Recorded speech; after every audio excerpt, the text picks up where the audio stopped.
పూర్వకాలంలో బబులోను అనే మహారాజ్యంలో ఒక నమ్మకమైన వ్యక్తి జీవించేవాడు. ఆయన పేరు దానియేలు. ఆయన యథార్థవంతుడు, జ్ఞానవంతుడు మరియు రాజైన తరేవేలుకి ఎంతో ఇష్టమైనవాడు.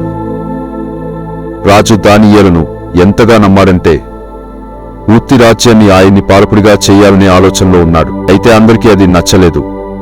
కొంతమంది అధికారులు దానియేలు పట్ల ఈర్ష్యతో ఉన్నారు. ఆయన్ను తప్పించడానికి ప్రయత్నించారు. కానీ దానియేలు నిజాయితీగా ఉండటం వల్ల ఆయనపై ఏ తప్పు కనిపెట్టలేకపోయారు. కానీ ఒక విషయాన్ని మాత్రమే కనిపెట్టారు. దానియేలు ప్రతిరోజు దేవునికి ప్రార్థనలు చేస్తాడు. దీన్ని ఆసరాగా తీసుకుని వారు ఓ దుర్వినియోగ పథకం తయారు చేశారు.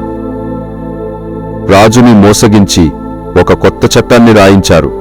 ఇకపై 30 రోజులు ఎవరైనా రాజును తప్ప మరెవరిని ప్రార్థించినా వారిని సింహాల గుహలో వేయాలి. కాని దానియేలు భయపడలేదు. ఆయన తన గదిలోకి వెళ్లి తలుపు తీయగా కిటికీ తలుపులు తెరిచి దేవునికి ప్రార్థించారు.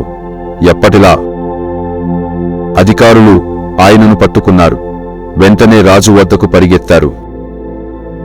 రాజు మనస్సు దిగులుగా మారింది. ఆయన దానియేలు మీద ఎంతో ప్రేమతో ఉన్నాడు. కాని ఆ చట్టాన్ని మార్చలేకపోయాడు. దానియేలు సింహాల గుహలో పడిశారు. పోయే సమయంలో రాజు చెబుతూ అన్నాడు, నీ దేవుడు నిన్ను రక్షించునో గాక. ఆ రాత్రి రాజుకి నిద్ర పట్టలేదు. గుండె కరిగిపోయింది. అరుణోదయ సమయంలో రాజు త్వరగా గుహ దగ్గరకు వచ్చాడు. భయపడి ఆశతో గట్టిగా కేక వేశాడు, దానియేలా, నీ దేవుడు నిన్ను రక్షించాడా? అందులో నుంచి శాంతంగా ఓ స్వరం వినిపించింది, పియా రాజా, నా దేవుడు తన దూతను పంపి సింహాల నోళ్లను మూసివేశాడు. రాజు ఆనందంతో నిండిపోయాడు. వెంటనే కొత్త చట్టం జారీ చేశాడు. దానియేలు నమ్మే దేవుడు జీవమున్న దేవుడు. ఆయనే రక్షించే దేవుడు.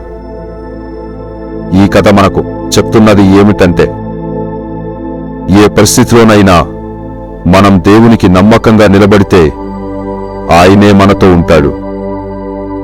భయానకమైన గుహలో అయినా దేవుడు శక్తిమంతుడే.